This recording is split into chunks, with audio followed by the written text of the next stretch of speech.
تحقیق کے مطابق بعض ملکوں میں 10 سے 30% اور بعض جگہوں پر 50 سے 60% تک لوگوں کو سلیپ ڈس آرڈر یعنی نیند کے حوالے سے مسائل کا سامنا ہے۔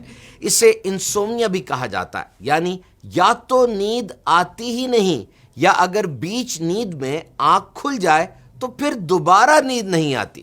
صحیح نیند اگر نہ لی جائے تو یوں سمجھیں کہ جو کچرا یعنی ویسٹ جسم میں پیدا ہوا بالخصوص دماغ اپنے ہی بنائے ہوئے گند میں ڈوب جاتا ہے، پراپر فنکشن نہیں کرتا۔ اب کیسے یہ سونے جاگنے کی روٹین، یہ ٹائم ٹیبل سیٹ کیا جائے؟ آئیے دیکھیں اسلام اس حوالے سے ہماری کیا رہنمائی فرماتا ہے۔ سب سے پہلے آج فجر کا ٹائم 4:14 سے شروع ہوا اور 5:43 پر ختم ہوا، اور اسی دوران جماعت فجر بھی ہے۔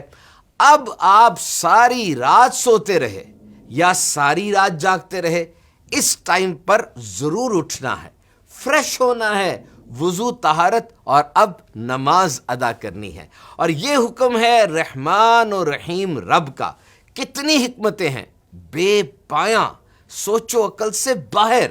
اب جہاں رات کی نیند جسم کو سکون دیتی ہے، وہیں دوپہر کے وقت تھوڑی دیر آرام کر لینا جسم میں توانائی بحال کرنے میں جادوئی اثر رکھتا ہے۔ رات کو نوافل پڑھنے، ذکر و اذکار کرنے اور دینی کتابوں کا مطالعہ کرنے والوں کو اس کا خاص اہتمام کرنا چاہیے۔ نبی رحمت شفیع امت صلی اللہ تعالی علیہ وسلم نے ارشاد فرمایا، قیلولہ کرو کیونکہ شیطان قیلولہ نہیں کرتا۔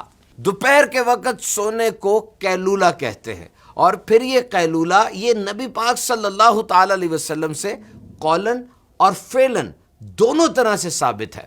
اپنا عمل مبارک بھی ہے اور صحابہ کرام کو بھی حکم اور ترغیب ارشاد فرمائی ہے۔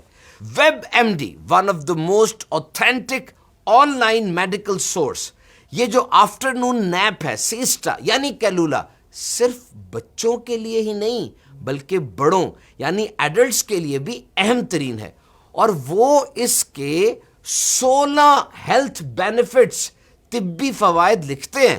سب سے پہلے تو دن کے شروع کے حصے میں جو کچھ ہم نے سیکھا، سمجھا، جو بھی کام کیا، وہ آپ کے دماغ میں سٹور کرنا اور اس کو پچھلی یادداشت سے جوڑنا، یہ کام قیلولہ کی مدد سے آسان ہو جاتا ہے۔ اور تحقیق سے ثابت ہے کہ ایسے لوگوں کی پروموشن اوپر لیول پر وہ کمفرٹیبلی ہو جاتی ہے، یعنی یہ لوگ زیادہ جلدی ہیرارکی کے اوپر چڑھتے ہیں۔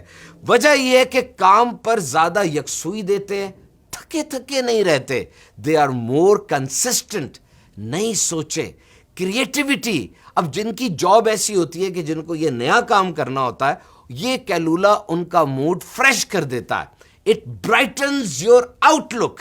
اور یہ جو نیند کے بعد گروگینس آ جاتی ہے نا، تھکاوٹ ہو گئی، دماغ میں دھند سی چھا جاتی ہے، ایک کمزوری سی ہو جاتی ہے، اسے سلیپ انرشیا کہا جاتا ہے۔ اگر آپ نے اس سے بچنا ہے تو یہ جو نیپ ہے یعنی قیلولہ ہے، اس کے ٹائم کو تھوڑا رکھیں، 10 منٹ سے 30 منٹ تک۔ اور پھر یہ چائے کا، کافی کا اور ہر کیفین ڈرنک کا بہت بڑا متبادل ہے، یعنی جو کام آپ نے چائے سے اور کافی سے لینا ہے، ایکٹیو ہونا ہے نا، تو یہ کام آپ قیلولہ سے لیں، یہ ریزلٹس قیلولہ سے لے سکتے ہیں۔ اور پھر نفسیاتی امراض بالخصوص سٹریس اور انگزائٹی میں یہ تحقیق جناب 4000 لوگوں پر کی گئی کہ دوپہر کو جو نیپنگ کرتے ہیں ان کا بلڈ پریشر کنٹرول میں رہتا ہے۔